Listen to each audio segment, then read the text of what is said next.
Breaking news చూస్తున్నాం. Neat paper leak అంశంపై supreme court కీలక వ్యాఖ్యలు చేసింది. పేపర్ లీక్ పై విచారణ జరిపిన సిజేఐ డివై చంద్రచూడ్ ధర్మాసనం కీలక తీర్పు వెలువరించింది. నీట్ యూజీ ప్రశ్నాపత్రం లీక్ అయిన మాట వాస్తవమేనని నిర్ధారించింది. బీహార్లోని హజరాబాద్, పాట్నాలోనూ పేపర్ లీక్ అయిందని తెలిపింది.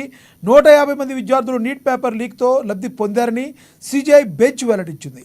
అయితే దేశమంతా నీట్ పేపర్ లీక్ అయినట్టు ఆధారాలు లేవని, అందువల్ల నీట్ పరీక్షను మళ్లీ నిర్వహించాల్సిన అవసరం లేదని స్పష్టం చేస్తుంది. నీట్ ఎంట్రన్స్ రద్దు చేయాలన్న వాదనలో అర్థం లేదని, నీట్ పరీక్ష రద్దు చేస్తే 24 లక్షల మందిపై ఇది ప్రభావం పడుతుందని ధర్మాసనం అభిప్రాయపడింది. లీక్తో లబ్ధి పొందిన విద్యార్థులపై చర్యలు తీసుకోవాలని సుప్రీం ఆదేశించింది. నీట్ నిర్వహణలో లోపాలు ఉన్నాయని కూడా అత్యున్నత న్యాయస్థానం అభిప్రాయపడింది.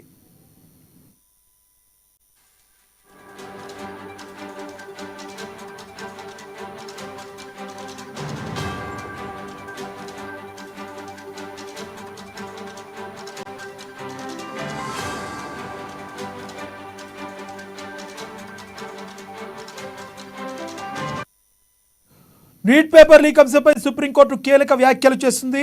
పేపర్ లీక్ పై విచారణ జరిపిన సిజేఐ డివై చంద్రచూడ్ ధర్మాసనం కీలక తీర్పును వెలువరించింది. ఇదే అంశం గురించి మరింత సమాచారాన్ని మా ఇన్పుట్ ఎడిటర్ శ్రీనివాస్ అందిస్తారు.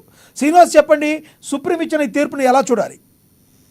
రైట్ లక్ష్మీనాథ్, ఏదైతే నీట్ పరీక్షకు సంబంధించి సుప్రీంకోర్టు ఇచ్చిన తీర్పు ఇప్పుడు చర్చనీయాంశాన్ని మరణించింది. ఎందుకంటే నీట్ పరీక్షను వాయిదా వేయాలని చెప్పేసి కొందరు వాదిస్తుంటే అసలు వాయిదా వేయాల్సిన అవసరం లేదు. ఎందుకంటే ఎవరైతే దీనికి ఇట్లాంటి చర్యలకు లీకేజీ పాల్పడ్డారో వాళ్ళ మీద యాక్షన్ తీసుకోమని చెప్పేసి మరొక వైపు వాదన వినిపిస్తారు. అయితే చివరిగా అయితే సుప్రీంకోర్టు ఏదైతే పరీక్షల నిర్వహణ వద్దు, నిర్వహించడానికి అవసరం లేదు అన్న విధంగానే చెప్పడం జరిగింది. ఎందుకంటే మొత్తం దేశవ్యాప్తంగా ఈ నీట్ పరీక్ష జరుగుతుంది. దాదాపు 23 లక్షల మంది విద్యార్థులకు సంబంధించిన అంశం కాబట్టి ఇది కేవలం ఈ లీకేజ్ అనేది కొద్ది ప్రాంతాలకే పరిమితమైంది. అదేవిధంగా దీనివల్ల కొద్ది మంది మాత్రమే లబ్ధి పొందారు కాబట్టి మళ్ళీ పరీక్ష నిర్వహించడం వల్ల ర్యాంకులలో తేడాలు రావచ్చు, అదేవిధంగా విద్యార్థులు అసహనానికి గురి కావచ్చు అనే ఉద్దేశంతోనే ఈ పరీక్ష నిర్వహించాల్సిన అవసరం లేదని చెప్పేసి సుప్రీంకోర్టు అభిప్రాయపడింది.